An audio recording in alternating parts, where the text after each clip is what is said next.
Item ಯಾವುದೇ ಇರಲಿ try ಮಾಡಿ ಆಚಿ ಚಿಕನ್ ಮಸಾಲಾ. ತಮಿಳುನಾಡಿನ ಈ ರಾಜಕೀಯ ಹೈಡ್ರಾಮಾ ಮತ್ತು ಗವರ್ನರ್ ನಡೆಯ ವಿಚಾರಕ್ಕೆ ಸಂಬಂಧಪಟ್ಟಂತೆ ಇವತ್ತು ಸುದೀರ್ಘವಾಗಿ ಚರ್ಚೆ ಮಾಡೋದಕ್ಕೆ ನಮ್ಮ ಜೊತೆಗೆ ಅತಿಥಿಗಳು ಜಾಯಿನ್ ಆಗಿದ್ದಾರೆ. ಅವ್ರನ್ನ ವೆಲ್ಕಮ್ ಮಾಡ್ಕೊಳ್ಳೋಣ. ಪ್ರಮುಖವಾಗಿ ಟಿವಿಕೆ ಮುಖಂಡರು ಮಣಿವಣ್ಣನ್ ಸರ್ ನಮ್ಮ ಜೊತೆಗೆ ಜಾಯಿನ್ ಆಗಿದ್ದಾರೆ. ಸರ್ ನಮಸ್ತೆ, ಕಾರ್ಯಕ್ರಮಕ್ಕೆ ಆತ್ಮೀಯ ಸ್ವಾಗತ ಮಣಿವಣ್ಣನ್ ಸರ್. ಅದೇ ರೀತಿ ಬಿಜೆಪಿಯ ವಕ್ತಾರರು ಆದಂತಹ ಗೋವಿಂದ ರಾಜು ಸರ್ ನಮ್ಮ ಜೊತೆಗೆ ಜಾಯಿನ್ ಆಗಿದ್ದಾರೆ. ಸರ್ ನಮಸ್ತೆ, ಕಾರ್ಯಕ್ರಮಕ್ಕೆ ಆತ್ಮೀಯ ಸ್ವಾಗತ. ಜೆಡಿಎಸ್ ವಕ್ತಾರರು ಆದಂತಹ ನಾಗೇಂದ್ರ ಬಾಬು ಸರ್ ಕೂಡ ಜಾಯಿನ್ ಆಗಿದ್ದಾರೆ. ಸರ್ ನಮಸ್ತೆ, ಕಾರ್ಯಕ್ರಮಕ್ಕೆ ಆತ್ಮೀಯ ಸ್ವಾಗತ. ಕಾಂಗ್ರೆಸ್ ವಕ್ತಾರರು ಆದಂತಹ ಸೂರ್ಯ ಮುಕುಂದ್ ರಾಜ್ ಸರ್ ಕೂಡ ಜಾಯಿನ್ ಆಗಿದ್ದಾರೆ. ಸರ್ ನಮಸ್ತೆ, ಕಾರ್ಯಕ್ರಮಕ್ಕೆ ಆತ್ಮೀಯ ಸ್ವಾಗತ. ಮೊದಲೇ ರಿಯಾಕ್ಷನ್ ಮಣಿವಣ್ಣನ್ ಸರ್, ನಿನ್ನೆಯಿಂದಲೂ ಕೂಡ ಮಾತನಾಡ್ತಾ ಇದ್ವಿ, ಟಿವಿಕೆ ಪಕ್ಷಕ್ಕೆ ಹೆಚ್ಚಿನ ನಂಬರ್ ಸಿಕ್ಕರೂ ಕೂಡ ಅಧಿಕಾರದಲ್ಲಿ ಕೂರೋದಕ್ಕೆ ಸಾಧ್ಯ ಆಗ್ತಾ ಇಲ್ಲ ಅಂತ. ಫಸ್ಟ್ ರಿಯಾಕ್ಷನ್ ಕೊಡಿ ಇವತ್ತು. ಡೆಮಾಕ್ರಸಿನ ಕಗ್ಗೊಲೆ ಮಾಡೋ ರೀತಿಯಲ್ಲಿ ಗವರ್ನರ್ ಅವರು ಇವತ್ತು ಅವರ ವಾತಾವರಣ ಕಂಡು ಬರ್ತಾ ಇದೆ ತಮಿಳುನಾಡಲ್ಲಿ. ಏನು ಡೆಮಾಕ್ರಸಿ ರೈಟ್ಸ್ ಪ್ರಕಾರ ಎಲೆಕ್ಷನ್ಸು ನಡೆದಿದೆ, ಕಾನ್ಸ್ಟಿಟ್ಯೂಷನ್ ಎತ್ತಿಡಿಯೋ ರೀತಿಯಲ್ಲಿ ವೋಟರ್ಸ್ಗಳು ವೋಟ್ ಹಾಕಿದ್ದಾರೆ. ಅದನ್ನು ಜನಗಳ ಮನ್ನಣೆಯನ್ನು ಸ್ವೀಕರಿಸಬೇಕು. ಲಾರ್ಜೆಸ್ಟ್ ಮೆಜಾರಿಟಿ ಪಾರ್ಟಿ ಅನ್ನು ಕರೆದು ಯಾರು ವೋಟ್ ತೊಗೊಂಡಿದ್ದಾರೆ ಲಾರ್ಜೆಸ್ಟ್ ಆಗಿ ಅವರಿಗೆ ಫಸ್ಟು ಸ್ವೀಕಾರ ಮಾಡಿ ಗವರ್ನರ್ ಅವರು ಇಮಿಡಿಯೇಟಾಗಿ ಬನ್ನಿ, ನೀವು ಫ್ಲೋರ್ ಹೌಸಲ್ಲಿ ನಿಮ್ಮ ಸ್ಟ್ರೆಂತನ್ನು ತೋರಿಸಿ ಅಂತ ಹೇಳೋದಕ್ಕೆ ಅವರು ಕರೆದು ಫಸ್ಟ್ ಅವರಿಗೆ ಒಂದು ಸ್ವೇರಿಂಗ್ ಇನ್ ಸೆರೆಮನಿ ಮಾಡಿ ಮುಖ್ಯಮಂತ್ರಿ ಸೀಟಲ್ಲಿ ಕೂತ್ಕೊಂಡು ವಿಧಾನಸೌಧದಲ್ಲಿ ಹೋಗಿ ನೀವು ಅಲ್ಲಿಂದ ಮಾಡಿ ಅಂತ ಅಂದ್ಬಿಟ್ಟು ಮಾಡ್ಬೋದಾಗಿತ್ತು. ಬಟ್ ಆದರೆ ಇವರು ವಿಜಯ್ ಅವರೇ ಖುದ್ದಾಗಿ ಹೋಗಿದ್ರು, ಅವ್ರು ಕರೀದೇ ಇದ್ರು ಲೆಟರ್ ತೊಗೊಂಡು ನಾವು ಫಾರ್ಮ್ ಮಾಡ್ತೀವಿ, ಗೌರ್ಮೆಂಟ್ ಫಾರ್ಮೇಷನ್ ಮಾಡ್ತೀನಿ ಅಂತ ಆಗ ಅವ್ರು ಆಯಿತು ಅಂತ ಅಕ್ಸೆಪ್ಟ್ ಮಾಡಿ ಅದನ್ನು ಪ್ರೋಗ್ರಾಮ್ ಫಿಕ್ಸ್ ಮಾಡ್ಕೊಂಡಿದ್ರೆ ಭಾಳ ಅದ್ಭುತವಾಗಿತ್ತು.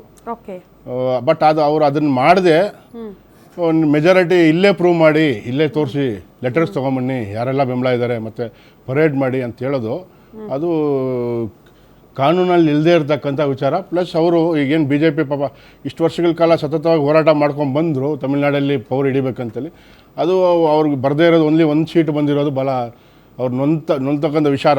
ಅದರಿಂದಾಗಿ ಅವರು ಈ ರೀತಿ ಆದರೂ ಏನಾದರೂ ಒಂದು ಮಾಡೋಣ ಅಂತ ನೋಡ್ತಿದ್ದಾರೆ. ಬಟ್ ಏನೇ ಮಾಡಿದ್ರು ಅಲ್ಲೂ ಪ್ರಯೋಜನ ಇಲ್ಲ. ಏನು ಜನಗಳ ಮ್ಯಾಂಡೇಟು ವಿಜಯ್ಗೆ ಗೆಲ್ಲಿಸಿದ್ದಾರೆ, ವಿಜಯ್ ಪಾರ್ಟಿಗೆ ಗೆಲ್ಲಿಸಿದ್ದಾರೆ, ಅದನ್ನು ಮನ್ನಣೆ ಮಾಡಲೇಬೇಕು ಗವರ್ನರ್ ಅವರು. ಅದಕ್ಕೆ ಮೋದಿಯವರು, ಪ್ರೈಮ್ ಮಿನಿಸ್ಟರ್ ಅವರು ಎಲ್ಲ ಸೇರಿ ಅದಕ್ಕೆ ಅವ್ರಿಗೆ ಟೋಟಲ್ ತೂಗಬೇಕು. ಈಗ ಟಿವಿಕೆಗೆ ಮಾಡಲೇಬೇಕು, ಅನಿವಾರ್ಯ. ಇಲ್ಲ ಅಂತಂದರೆ ಮುಂದಿನ ದಿನಗಳಲ್ಲಿ ಈಗೇನು ಸ್ಟಾಲಿನ್ನೂ ಬಂದ್ಬಿಡ್ತಾರೆ ಬೇಕಾದ್ರೆ ಔಟ್ಸೈಡ್ ಸಪೋರ್ಟಿಂದ. ಇದೇ ವಾತಾವರಣ ಹೋದರೆ ಬಿ ಜೆ ಪಿಗೆ ಅಗೇನ್ಸ್ಟ್ ಆಗಿ, ಗವರ್ನರ್ ಅಗೇನ್ಸ್ಟ್ ಆಗಿ, ಯಾಕಂದರೆ ತಮಿಳ್ನಾಡು ಗವರ್ನರ್ಗೆ ಅಗೇನ್ಸ್ಟ್ ಆಗಿ ಆಲ್ರೆಡಿ ಅವರು ಸುಮಾರು ತೀರ್ಪುಗಳನ್ನು ಸುಪ್ರೀಂ ಕೋರ್ಟಲ್ಲಿ ತೊಗೊಂಬಂದವ್ರೆ. ಅಗೇನ್ಸ್ಟ್ ಆಗಿ ಚೀಮರಿ ಹಾಕಿದ್ದಾರೆ ಸುಪ್ರೀಂ ಕೋರ್ಟು ಹಲವಾರು ವಿಚಾರಗಳಲ್ಲಿ. ಸೊ ಈ ವಾತಾವರಣ ಅಲ್ಲಿದೆ.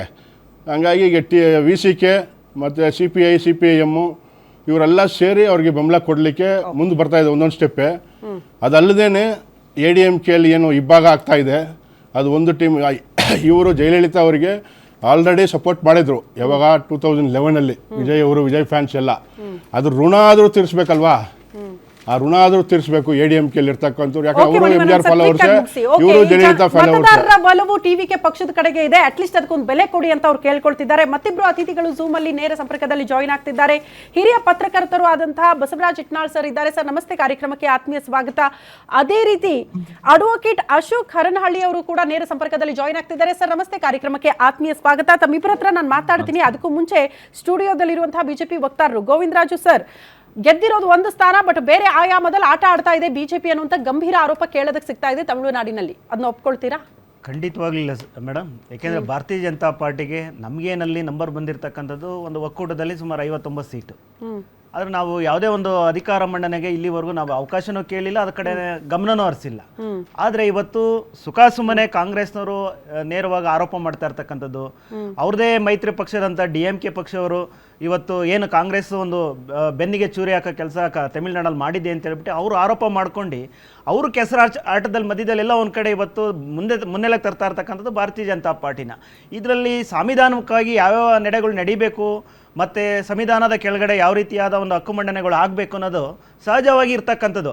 ಯಾವುದೇ ಒಂದು ಪಕ್ಷಕ್ಕೆ ಮ್ಯಾಜಿಕ್ ನಂಬರ್ 2/3 ಮೆಜಾರಿಟಿ ಯಾರಿದ್ದಾರೆ ಖಂಡಿತವಾಗ್ಲೂ ಎಲ್ರಿಗೂ ಸಂವಿಧಾನದ ಕೆಳಗಡೆ ಸರ್ಕಾರ ರಚನೆ ಮಾಡೋಕ್ಕೆ ಅವಕಾಶ ಇದೆ. ಆದರೆ ಈಗ ಕಾಲಾವಧಿ ಈಗ ಏನು 1 ದಿನನೋ 2 ದಿನನೋ ಆಗಿದೆ, ಈಗ ಸರ್ಕಾರ ರಾಜ್ಯಪಾಲರ ಮಟ್ಟದಲ್ಲಿ ಕಾನೂನಾತ್ಮಕವಾಗಿ ಯಾವ ರೀತಿಯಾಗಿ ಒಂದು ಕರ್ನಾಟಕದಲ್ಲಿ ನಡೀತಾ ಇರೋ- ಯಡಿಯೂರಪ್ಪನವ್ರ ಹತ್ರ ನಂಬರ್ ಇಲ್ಲ ಅಂದ್ರೂ ಕೂಡ ಸರ್ಕಾರ ರಚನೆಗೆ ಅವಕಾಶ ಮಾಡಿಕೊಟ್ಟಿದ್ರು ರಾಜ್ಯಪಾಲರು. ಮಾಡ್ಕೊಡ್ಬೋದೇನೋ. ಪ್ರಮಾಣ ವಚನ ಸ್ವೀಕಾರ ಸಮಾರಂಭ ಆಗೋಯ್ತು, ಒಂದು ವಾರ ಅವಕಾಶ ಕೊಡ್ತಾರೆ ನಂಬರ್ ಪ್ರೂವ್ ಮಾಡೋದಕ್ಕೆ. ಬಟ್ ತಮಿಳುನಾಡಿನಲ್ಲಿ ಯಾಕಾಗ್ತಾ ಇಲ್ಲ ಅನ್ನೋದು ಪ್ರಶ್ನೆ ಇದೆ. ರಾಜ್ಯಪಾಲರು ಅಂತಿದ್ದಂಗೆ ಇಲ್ಲಿ ಯಾವ್ದೋ ಒಂದು ಪಾರ್ಟಿಗೆ ಅಂತ ಇರ್ತಕ್ಕಂಥದ್ದಲ್ಲ, Yes, ಅದು ಅದನ್ನೂ ನಾವು ರಾಜ್ಯಕ್ಕೆ ಕೇಳ್ತಾ ಇರೋದು. ಇರ್ತಕ್ಕಂಥದ್ದು. ರಾಜ್ಯಪಾಲರು ಈ ರಾಜ್ಯದ ಅಂದ್ರೆ ಯಾವುದೇ ಪಾರ್ಟಿಗೆ ಸೀಮಿತ ಅಲ್ಲ. ಸಂವಿಧಾನದ ಅವರು. ಕೆಳಗಡೆ ಮಾಡುವಂತ ಕೆಲಸ ಖಂಡಿತವಾಗ್ಲೂ ಮಾಡೇ ಅದು ಮಾಡ್ತಾರೆ. ಯಾಕಿಲ್ಲ ಆಗ್ತಾ ಇಲ್ಲ ಅದು ಅನ್ನೋದು ನೀವು ಕಾಂಗ್ರೆಸ್ನವ್ರ ನೆನ್ನೆ ಪ್ರಶ್ನೆ. ಆಗ್ಬೇಕು ಇವತ್ತಾಗ್ಬೇಕು ಅನ್ನೋದು ಕಾನೂನಾತ್ಮಕವಾಗಿ ಅವ್ರದ್ದು ಒಂದು ನಡೆ ಇರುತ್ತೆ, Okay, ಅದನ್ನ ಗೋವಿಂದರಾಜು ಭವಿಷ್ಯ ಸರ್. ಪಾಲನೆ ಮಾಡ್ಕೊಂಡು ಎಲ್ಲಕ್ಕೂ ಅವಕಾಶ ಕೊಡುತ್ತೆ. ಆದ್ರೆ ಇಲ್ಲಿ ವಿಚಾರ ಇರ್ತಕ್ಕಂಥ ಏನು ಅಂದ್ರೆ ಕಾಂಗ್ರೆಸ್ಸಿನ ಆಟ. ಸಿ ಈ ಎಲ್ಲ ಒಂದ್ ಕಡೆ ಅವ್ರಿಗೆ ಮ್ಯಾಜಿಕ್ ನಂಬರ್ ಮ್ಯಾಂಡೇಟ್ ಇನ್ನೊಂದು ಯಾವ್ದು ಇಲ್ಲ ಅಂದ್ರು ಏನಾದ್ರೂ ಮಾಡಿ ಇವತ್ತು ಮೈತ್ರಿ ಪಕ್ಷಕ್ಕೆ ಬೆನ್ನಿ ಚೂರಿ ಹಾಕೋದ್ರ ಪರವಾಗಿಲ್ಲ, ಇನ್ನೊಂದ್ ಕಡೆ ಹೋಗಿ ನಿಂತ್ಕೊಂಡು ನಾನು ಸರ್ಕಾರದ ಕರ್ನಾಟಕದಲ್ಲಿ ಮಾಡ್ಕೊಬೇಕು ಅಂತ ಕರ್ನಾಟಕದಲ್ಲಿ ಬಿಜೆಪಿ ಮಾಡಿದ್ದೇನು, ಅಧಿಕಾರಕ್ಕೆ ಅಂಟು ಕೂರ್ತಾರೆ ಇದು ಅವಕಾಶವಾದಿಗಳು ಅಂತ ಹೇಳ್ಬೇಡಿ ಸರ್. ನೀವು ಕೂಡ ಕರ್ನಾಟಕದಲ್ಲಿ ಮಾಡಿದ್ದ ಅದನ್ನೇ ಜನ ಮಾತಾಡ್ತಾ ಇಲ್ಲ madam. Nagendra Babu sir, Nagendra sir, ನೀವು ಹೇಳ್ಬೇಕಾಗಿರೋದು ಪ್ರಾದೇಶಿಕ ಪಕ್ಷದ ಉಳಿವಿಕೆ ಮತ್ತು ಪ್ರಾದೇಶಿಕ ಪಕ್ಷಕ್ಕೆ ಮತದಾರರು ಒಲವು ತೋರಿದ್ದಾರೆ, ಅಧಿಕಾರದಲ್ಲಿ ಕೂರ್ಬೇಕು ಹೊಸದೊಂದು ಪಕ್ಷ ಅಂತ. ಬಟ್ ಅದಕ್ಕೆ ಅಧಿಕಾರ ರಚನೆಗೆ ಅವಕಾಶ ಮಾಡಿಕೊಡ್ತಾ ಇಲ್ಲ ಅಂತ ಬೆಳವಣಿಗೆಗಳಾಗ್ತಾ ಇದೆ. ನೀವು ಮೈತ್ರಿಯನ್ನ ಪಕ್ಕಕ್ಕಿಟ್ಟು ಒಂದು ಪ್ರಾದೇಶಿಕ ಪಕ್ಷವಾಗಿ ವಕ್ತಾರರಾಗಿ ಒಂದು ರಿಯಾಕ್ಷನ್ ಕೊಡಿ ಸರ್ ಆಗ್ತಾ ಇರುವ ಬೆಳವಣಿಗೆ ಬಗ್ಗೆ. ನೋಡಿ, ಪ್ರಾದೇಶಿಕ ಪಕ್ಷ ರಾಷ್ಟ್ರೀಯ ಪಕ್ಷ ಅಂತಕ್ಕಂಥ ಭೇದ ಭಾವಗಳಿಲ್ಲ, ಏನೂ ಇಲ್ಲ. ಯಾರಿಗೆ ಬಹುಮತ ಸಿಕ್ಕಿರುತ್ತೋ, ಯಾರಿಗೆ ಸಮ್ಮಿಶ್ರ ಸರ್ಕಾರದಲ್ಲಿ ಅತಂತ್ರ ಸರ್ಕಾರಗಳನ್ನ ಬಂದಿರ್ತಾವೋ ಅಂತ ಸಂದರ್ಭದಲ್ಲಿ ಯಾವ ಪಕ್ಷ ದೊಡ್ಡ ಪಕ್ಷವಾಗಿ ಉದ್ಭವ ಆಗಿರುತ್ತೋ ಅಂತ ಪಕ್ಷಕ್ಕೆ ಅವರು ಒಂದು ಅವಕಾಶ ಕಲ್ಪಿಸ್ಕೊಡ್ತಕ್ಕಂಥದ್ದು ಕಾಮನ್ ಆಗಿ ನಾವೆಲ್ಲ ಕಡೆ ನೋಡಿದ್ದೀವಿ. ಮತ್ತೊಂದು ಏನು ಅಂತಂದ್ರೆ, ಇತ್ತೀಚಿನ ದಿನಗಳಲ್ಲಿ ಹಳೆ ಕಾನೂನಿದೆ, ಇವತ್ತಿಗೂ ಕೂಡ ಅದೇ ಕಾನೂನಿದೆ. ತಾವು ಹೇಳಿದ್ರಿ ಯಾವುದು ಯಡಿಯೂರಪ್ಪನ ವಿಚಾರಗಳಲ್ಲಿ ಕೂಡ ಹೇಳಿದ್ರು. ಕೆಲವು ಹಿನ್ನೆಲೆಗಳನ್ನ ಇಟ್ಕೊಂಡೇ ಇವತ್ತು ರಾಜ್ಯಪಾಲರು ಮುನ್ನೆಚ್ಚರಿಕೆ ಅವರೇ ತಾವೊಂದು ಮಾತು ಹೇಳ್ತಿದ್ದೇನೆ, ಬಿಜೆಪಿ ಪರ ಹಾಗೆ ಕೇಂದ್ರ ಸರ್ಕಾರದ ಪರ ಅಂತಕ್ಕಂಥದ್ದನ್ನ ಪಾಪ ಮಿತ್ರರು ಹೇಳ್ತಾ ಇದ್ರು. ಯಾರು ಯಾವ ರಾಜ್ಯಪಾಲರು ಯಾರ ಪರ ಇಲ್ಲ, ಅವ್ರು ಇರ್ತಕ್ಕಂಥದ್ದು ಕಾನೂನು ಪರ. ಇವಾಗ ರಾಜ್ಯಪಾಲರು ಕೇಳ್ತಾ ಇರ್ತಕ್ಕಂಥದ್ದೇನು, ನಿಮ್ಮಲ್ಲಿ ಬಹುಮತ ಇದೆಯಾ ಅಂತಕ್ಕಂಥ. ಕಾಂಗ್ರೆಸ್ ಎಷ್ಟು ಜನ ಶಾಸಕರಿದ್ದಾರೆ? 5 ಜನ ಶಾಸಕರು. ಅವರ ರಾಜ್ಯ ಘಟಕದಿಂದ ಅವ್ರಿಗೆ ಅಧಿಕೃತವಾದಂಥ ಪತ್ರ ಕೊಟ್ಟಿಲ್ಲ, ನಾವು ಸಪೋರ್ಟ್ ಮಾಡ್ತಾ ಇದ್ದೀವಿ ಅಂತೇಳಿ. ಮಿಕ್ಕಿದವ್ರು ಯಾರು ನಿಮಗೆ ಅಧಿಕೃತವಾದಂಥ ಲೆಟರ್ಗಳನ್ನು ಕೊಡ್ತಾ ಇದ್ದಾರೆ, ನಿಮ್ಮ ಜೊತೆ ಇದ್ದೀವಿ ಅಂತೇಳಿ? ನಾಳೆ ಬೆಳಿಗ್ಗೆ ಇವ್ರ ಹತ್ರ ಬಹುಮತ ಇಲ್ಲ ಅಂತ ಇಟ್ಕೊಳ್ಳಿ, ನಾಳೆ ಬೆಳಿಗ್ಗೆ ಇವರು ಫ್ಲೋರಲ್ಲಿ ಸಾಬೀತು ಮಾಡಲಿಲ್ಲ ಅನ್ನೋದೇ ಆದರೆ, ಹಾಗಾದ್ರೆ ನಾಳೆ ಕೋರ್ಟ್ಗೆ ಉತ್ತರ ಕೊಡ್ಬೇಕಾಗಿರ್ತಕ್ಕಂಥವ್ರು ಯಾರು? ರಾಜ್ಯಪಾಲರು. ದಯಮಾಡಿ ಅದನ್ನ ತಾವು ಒಂದು ನಿಮಿಷ ಇರಬೇಕು, ತಪ್ಪಲ್ಲ ಇರಬೇಕು. ನಮ್ಮ ಹೌದು, ರಾಜ್ಯಪಾಲರನ್ನ ಕೇಳೋದು. ಯಾವ ರೀತಿ ಕೊಟ್ರಿ ನೀವು? ಬಹುಮತ ಇಲ್ದಿರೋರ್ನ ನೀವು ಯಾವ ರೀತಿ ಫ್ಲೋರಲ್ಲಿ ಸಾಬೀತು ಮಾಡಿಸಿ ಕೊಟ್ಟಿದ್ದೀರಾ ಅಂತಕ್ಕಂಥದ್ದನ್ನ ಕೇಳಲಿಕ್ಕೆ ಹೇಳ್ತಾರೆ. ಇನ್ನೊಂದು ಮಾತು ಹೇಳ್ತಾರೆ ಮೇಡಮ್, ಇಂಪಾರ್ಟೆಂಟ್ ಇದೆ ಇಲ್ಲಿ. ಯಾವ ಪಕ್ಷದ ವಿಚಾರಕ್ಕೆ ಪಕ್ಷದ ವಕ್ತಾರರಾಗಷ್ಟೇ ರಿಯಾಕ್ಷನ್ ಕೇಳಿದೆ. ಈಗ ಕಾಂಪ್ಲಿಕೇಶನ್ಸ್ ಇರೋದ್ರ ಬಗ್ಗೆ ಅಡ್ವೊಕೇಟ್ ಇದ್ದಾರೆ, ಅವ್ರ ಹತ್ರ ನಾನು ಹೇಳ್ತೀನಿ.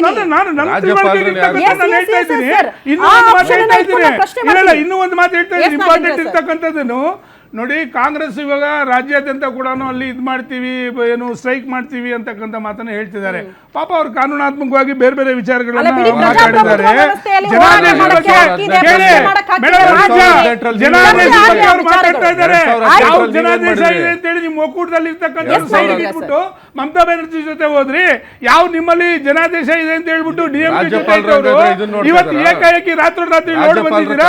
ಯಾವೊಂದು ತಮಿಳುನಾಡಲ್ಲಿ ಹೇಳಿದ್ರು ಒಂದು ತೊಟ್ಟು ನೀರು ಕೊಡಲ್ಲ ಕರ್ನಾಟಕಕ್ಕೆ ಅಂತೇಳಿ, ಅಲ್ಲೋಗ ಅವ್ರ ಪರವಾಗಿ DMK ಪರವಾಗಿ ನೀವು ಪ್ರಚಾರ ಮಾಡಿದ್ರಿ. ಇವತ್ತು ಯಾವ ಇದೇ ಟಿವಿ